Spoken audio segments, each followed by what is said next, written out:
All right, yesterday we learned that Yosef was taken from the prison and brought in front of Paro, and the Torah told us the dreams of Paro.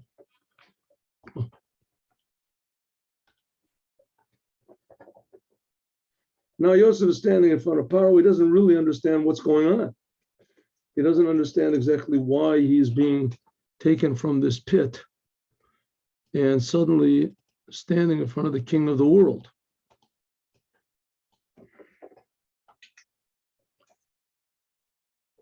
So Paro says to Yosef,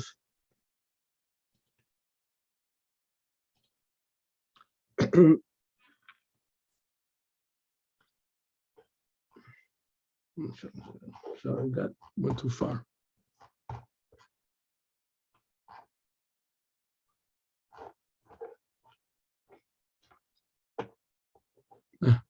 Excuse me.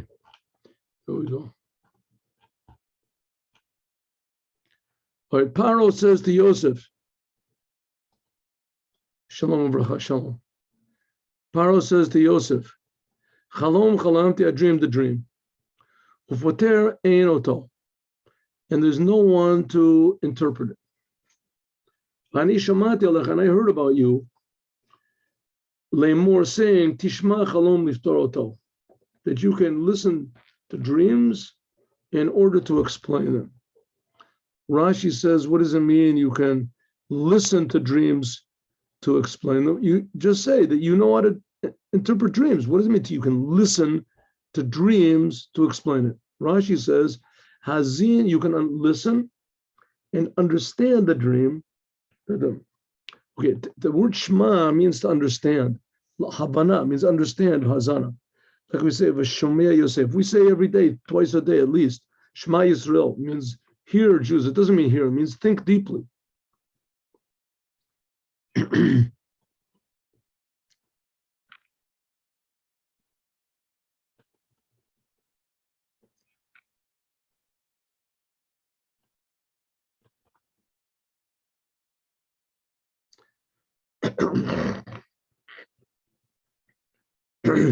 So what does it mean? I heard you about you. This is the Or HaChaim HaKadosh.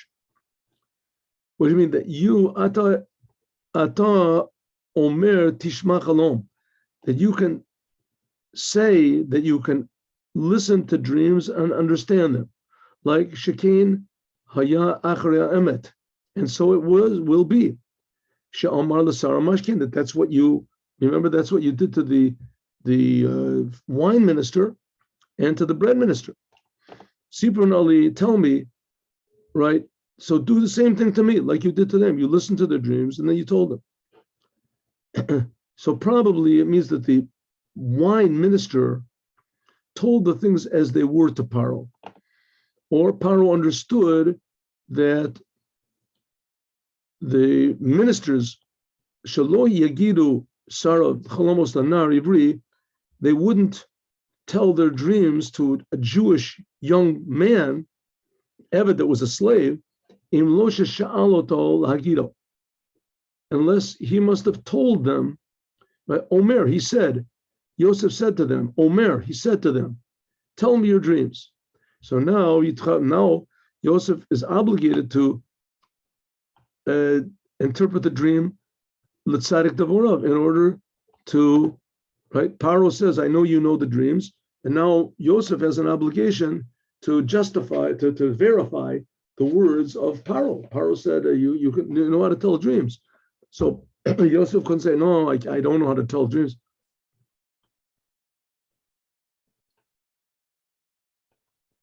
So Yosef said to Paro, Biladai. There's a lot of different explanations of this, and I'll just give, let's say, Rashi's. Says, Biladai, it's not from me. It doesn't come from me. Elohim ya'aneh et shalom Paro. God will answer the peace of Paro. In other words, God will put your mind to rest. He'll give you the proper explanation. Rashi says, Biladai, the wisdom is not from me, but it's God. And God will give an answer according to the, how do you say, to bring a peace of mind to Paro. That's one explanation. Here's interesting. That Ibn Ezra says a different explanation. He says, Biladai, except for me. Says, what does it mean? Omer Yosef, said Yosef, Biladai Pitroni Yane Elokim, except for my explanation, also God will also answer your piece. In other words, I'll give you my explanation, but you should know that it's God is going to give you the comfort. He'll give you the certainty that what I'm saying is right. Let's just take another explanation over here. He says, Sforno, one second, where to find this? Oh, here it is. Even though you said that there's no one that can interpret the dreams, and I'm the only one that can do it, but I think that there must be somebody else except for me. In other words, Sforno is saying that, yes, you're right. I interpret the dreams, right? According to Rashi, Rashi is saying, I don't interpret the dreams, it's God. According to Ibn Ezra, it says, I interpret the dreams, but together with God. I interpret with God. So Rashi is saying only God is doing it. You're saying God is doing it with me. And the Sforno is saying, Biladai means, I know I'm the one who does it, but there certainly must be somebody else in the kingdom that can do it, that can interpret dreams except for me. He says, therefore, God will answer my dream. He'll answer my dreams, and he'll give it peace in your mind. In other words, that the dream will be accepted by you. The fact is he hinted that the cholomos hochim achar yapeh. We talked about this before. The dreams are really sort of how do you say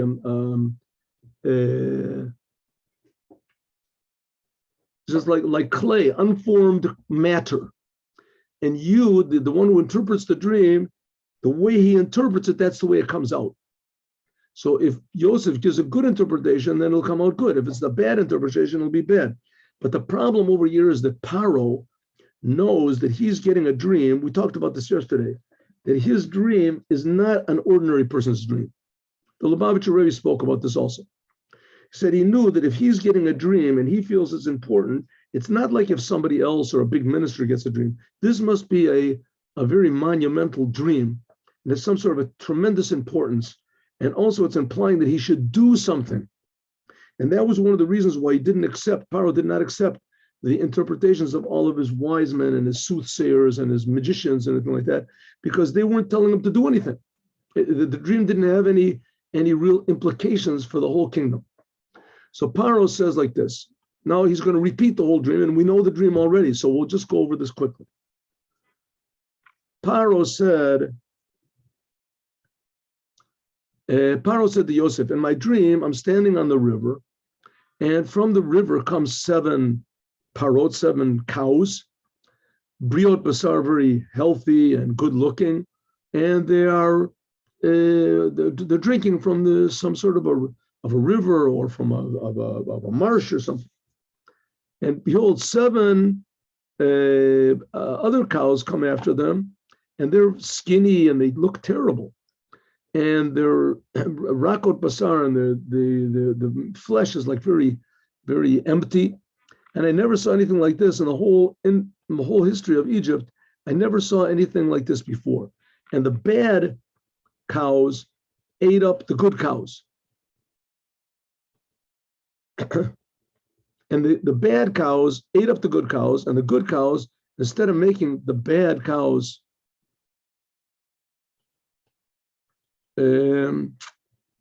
full, you eat something, at least your stomach bulges out or something. It says, no, they ate them up. Below noda kibol kibeno.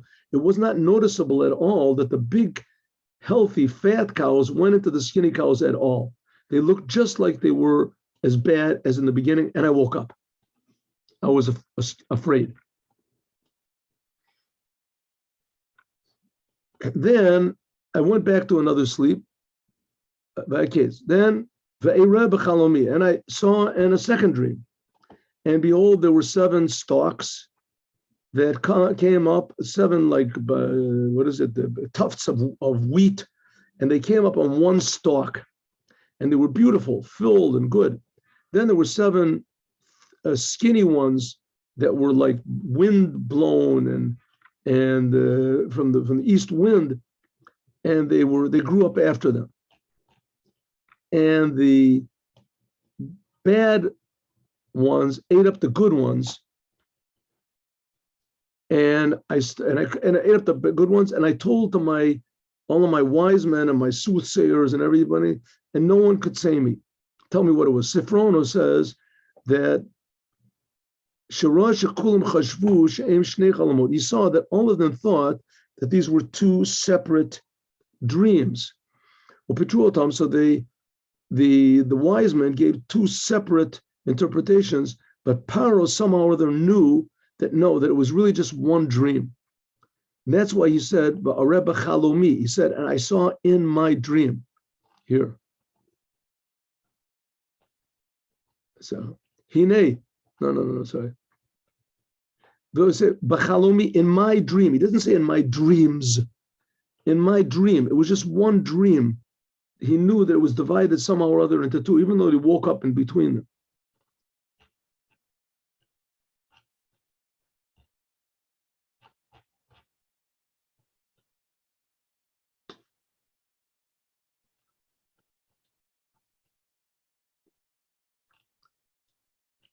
Vayomer Yosef el Paro. Yosef said to Paro, I hear what you said. I get it. This is a very important dream. Chalom Paro echadu. It's one big dream. At Asher Elokim, I saw what God is doing. He's telling to Paro.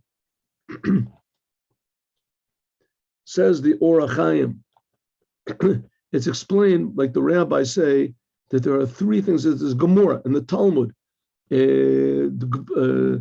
Page 55a in Brachot, the Talmud Brachot, says there are three things that God announces them, and they are plenty, hunger, and leaders. Who are the leaders going to be? That's what it says. That's what Yosef said. What God is about to do on his own, in his own glory, not by means of any other messenger. He's telling to Paro, these 7 cows are 7 plentiful years. The skinny ones, these are years of not plenty. So therefore he said, there's 3 things that God announces: plenty, hunger, and a leader. Leader, that's what Yosef is going to say now.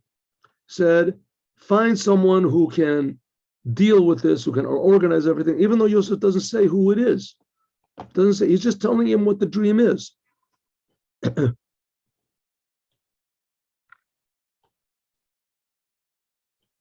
And this was a better interpretation than all of his wise men, because Yosef revealed by means of the minister of wine that he told what happened to him and all these amazing things that happened, how his brothers sold him into the land of Egypt and etc. So he said, this is a sipuk biyadallah, so it's tikkun. So now I'm telling you now that Paro has the ability, you see this amazing thing that God did, that he arranged it, that I should come down here and that I should be exactly in the time when the minister of wine and the minister of wine forgot what I told him until exactly now at this time, so that I could come out and interpret this dream to Paro.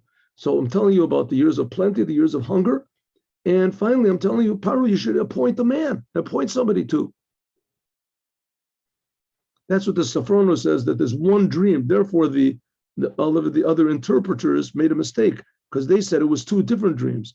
And what God is going to do is tell to Paro. Therefore, his ministers didn't know because it wasn't known to them in their all sorts of witchcraft or whatever. But the only one he's going to tell is just to Paro alone, right? That's why nobody else had the dream and nobody even understands the dream except for Paro. So he says, the 7 good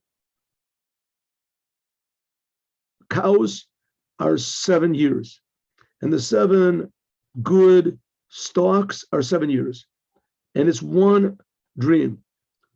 The 7 bad cows, the 7 the thin and bad cows, that come after them, this is going to be 7 years, and the 7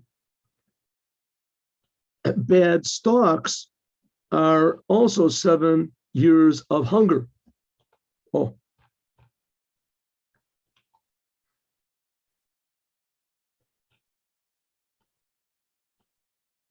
Okay, why does he say, he says the 7 bad cows are going to be 7 years, and these are the 7 years of bad. Here he doesn't say that the years are going to be Shivalin. Here he says, when he's talking about the good ones, he says that the 7 cows, the good cows, and the 7 good stalks are 7 years. But it doesn't say it's 7 good years. It just says it's 7 years. Right? Here, look.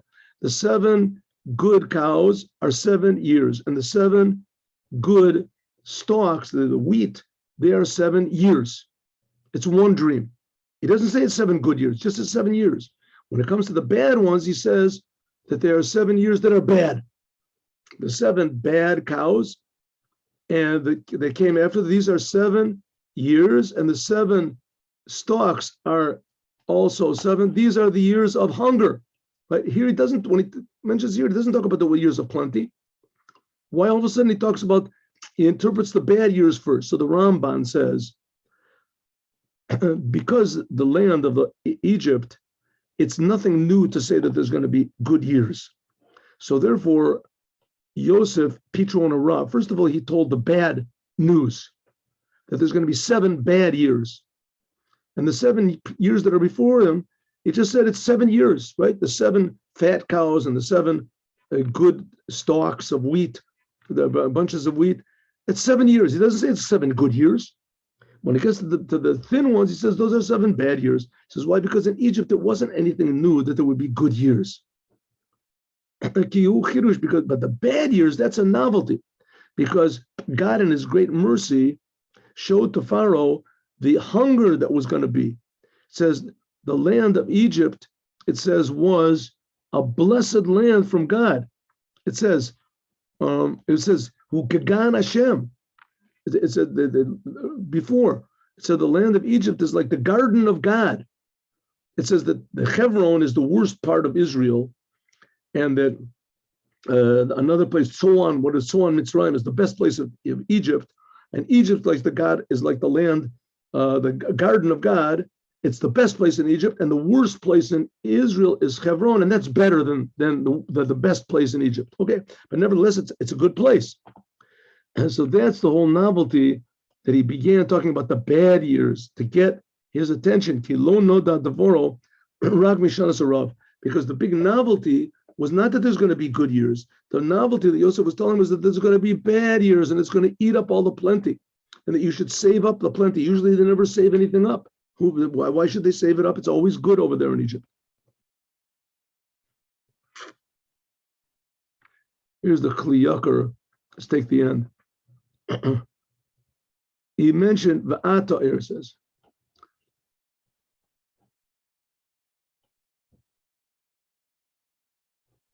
Here, sorry.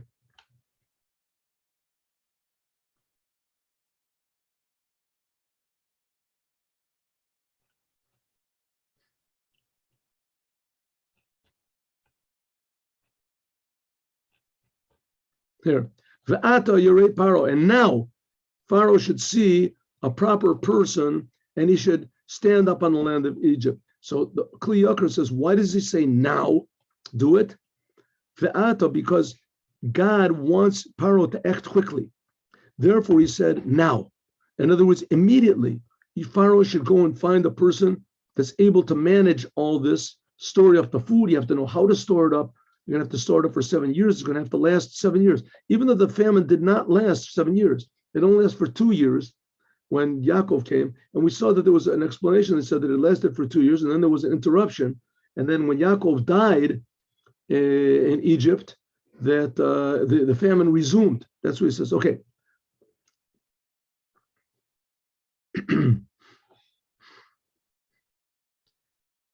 He said, that's what it says. Therefore, it was a question. Why did God show specifically to Paro such a dream like that? That's why it says that God showed it to Paro specifically, because in order that Paro would choose the proper person in order to fix this up. If somebody else would come to Paro and and tell Paro, so the Paro would say, "Okay, you take it." We wouldn't. So Davka Paro was the one. Yosef is saying, "Paro, you have to choose somebody. Don't listen to any of your advisors. You look around and find someone that will take care of the whole land of Egypt."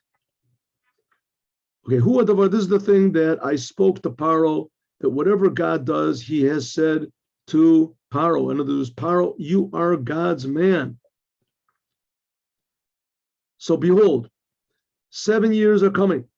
There's going to be a tremendous plenty in all the land of Israel, in all the land of Egypt, in all the land of Egypt. And then there's going to be 7 bad years. And you're going to forget all the plenty that was in the land of Israel. And the hunger will then decimate the whole entire land. After 7 years, it'll decimate. That's what it means. It'll be forgotten. This is what it means. Habaliyah. That's what it means that they swallowed up. Rashi says that's what it means that the fat oxes were swallowed up by the thin ones. In other words, that there's what to eat. They'll be standing together. The 2 oxes, the fat ones and the skin ones, and the fat grains of wheat and the thin ones. But the after everything is eaten, something remains. In other words, the skinny ones still remain. So in other words, prepare so that Egypt won't be decimated totally. Just all the plenty will be decimated, but still Egypt. It says the plenty in the land of Israel won't be known because of the hunger afterwards, because the hunger will be very, very heavy. That's what it says. Lo yada. That's what it says. Lo yada ki bo kirbeno.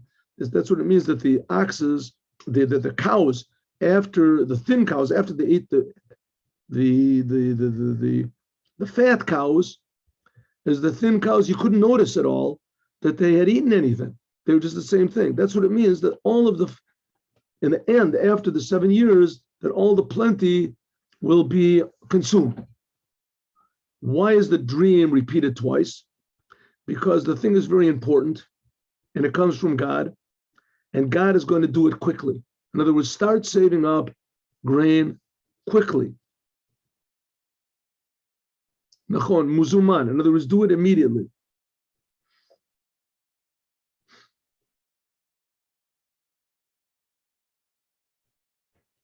And now Pharaoh should see to it a person that's navon v'chacham, that is wise, that's understanding and wise, and he should assign him as the director over all of Egypt. It says, why does he have to have a person that's so specifically smart? What does he have to have someone who's so smart for? So it says, because here, the reason that Yosef was the advisor to the king, and Yosef became the advisor to the king, and the king only asked for Yosef one thing: explain the dream, because he came to give a reason why God showed him what to do. In order that he should appoint ministers all over the country in order to gather up the wheat and to store it. And also because he showed in the dream that the fat cows were swallowed up by the thin ones.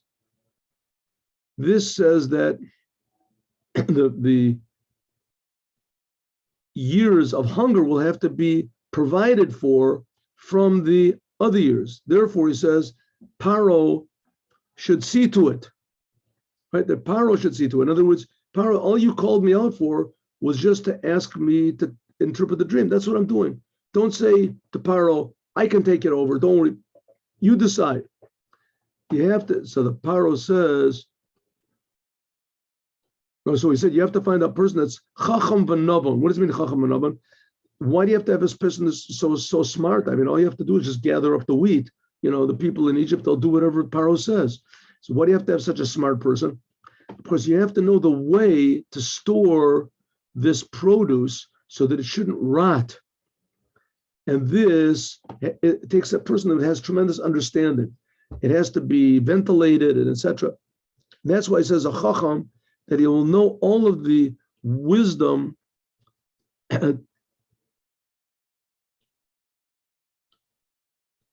He has to know all the wisdom of architecture and agriculture and mathematics, and therefore, in order to gather everything together, and he knows how to do what's proper, that the grains should last for 7 years. I mean, he's going to be gathering up these grains.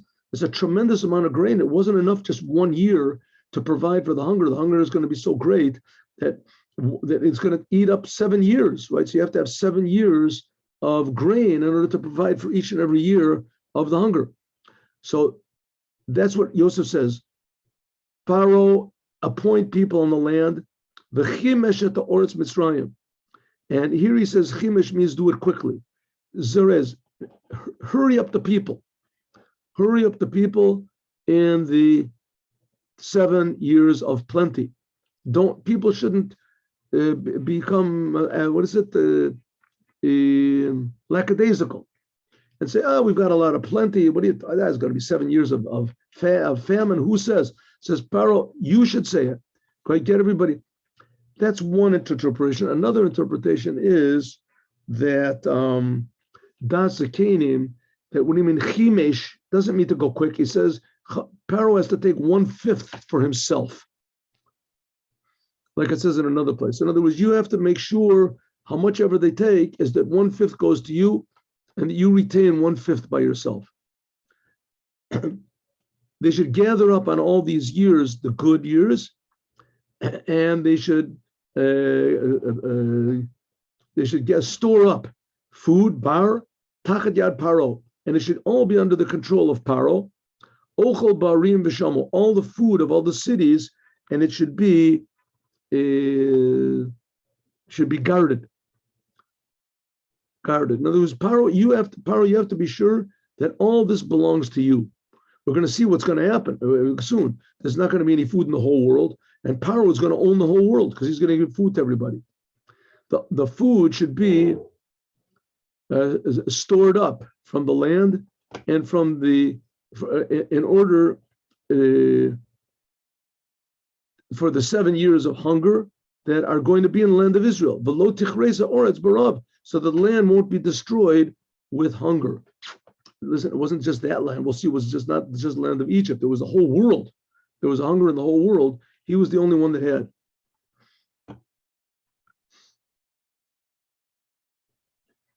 That's what he says. What does it mean? That first of all, you have to have enough for the land of Israel to provide for the hunger, and afterwards for all the other lands of the world. That's what it says. Asher achar shesipa rav Mitzrayim. That's what he says. V'lo tichas ha'oretz, that the whole world won't be destroyed. Kol ha'oretz, in other words, the whole world shouldn't be destroyed by hunger. The thing was good in the eyes of Paro and the eyes of all of his servants. He was the only one. Suddenly it made sense. And Paro said to his servants that were there, Ish asher hanimsa, I'm sorry, Avadav, to all of his servants, hanimsa kazeh, have you ever seen someone like this? Ish asher ruach elokim bo, the spirit of God is in him. Now you can ask yourself a question. I mean, how did Paro know he was telling the truth? He could have been just bluffing. But Paro sensed that the dream was very, very important. And he also sensed that no one was telling him the proper interpretation. Only Yosef was the only one.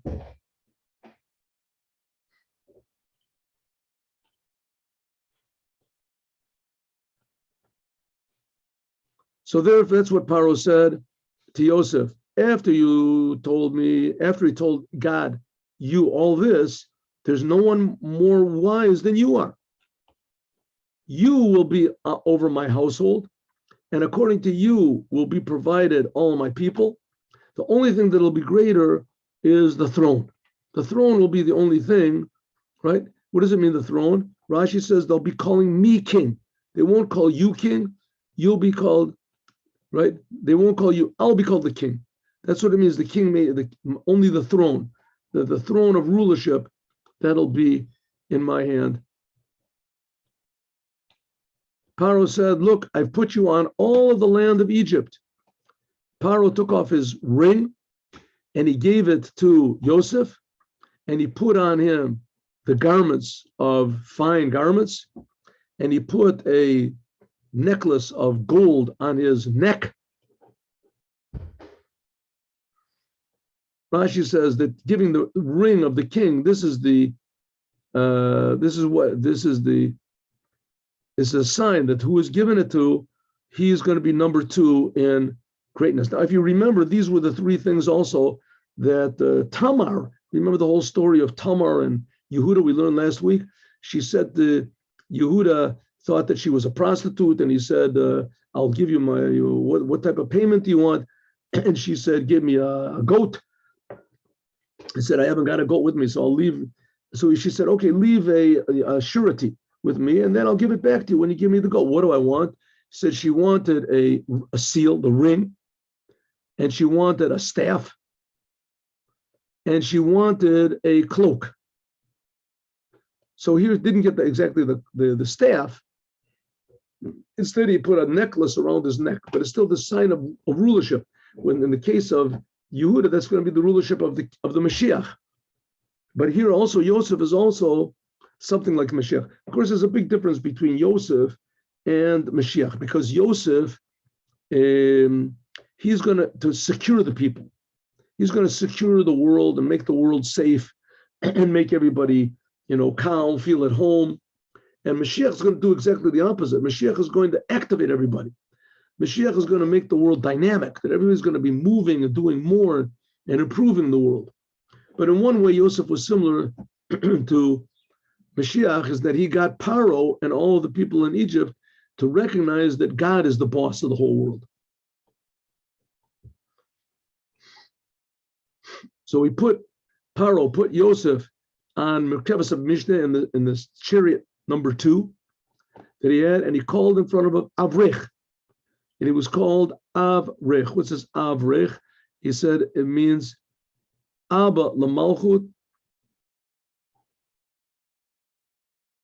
It says, Rabbi Yehuda says, Avrech. What does it mean? Yosef. He was an Av. He was like a father. He was only 17 years in wisdom, and he was young in years. I'm sorry, he was 27 then. He was 29 years old. He was 17 years old when his brother threw him into prison, and he'd been in prison for 12 years. So I'm sorry, it was 29 years.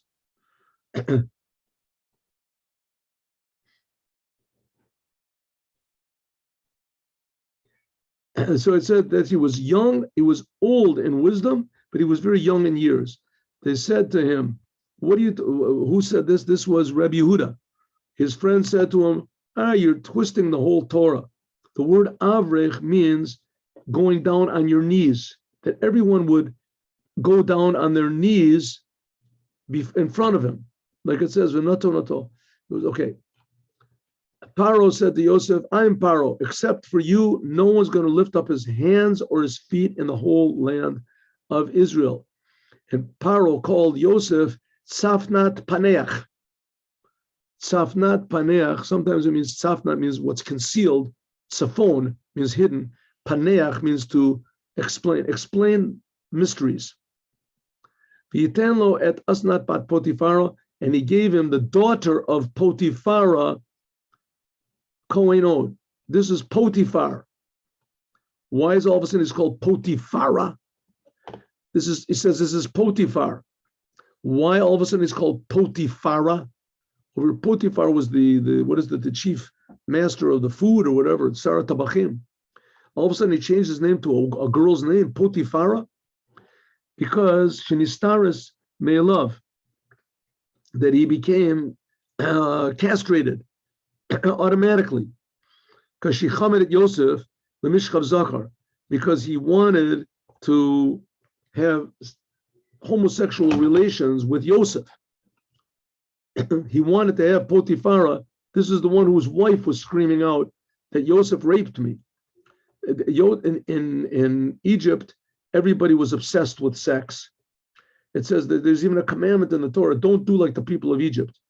From there, they learn lesbianism is forbidden and all these other things because they just did everything you could possibly imagine. Right? They do it. I mean, don't imagine it. We'll talk about something else, but in any case, so part two, it says Potiphar, he wanted to have this relations with Yosef, so God caused him to be castrated. He would decide. Okay, so his name is now Potiphar. Anyway, somehow or other, he managed to have a daughter. Potiphar, whatever it's called, and his wicked wife, they had a daughter, and this daughter gets married to Yosef. Of course, she has to change religion. And Yosef was now 30 years old when he was standing in front of Pharaoh, the king of Egypt. And Yosef came in front of Pharaoh, and he stood all over the whole land of Egypt.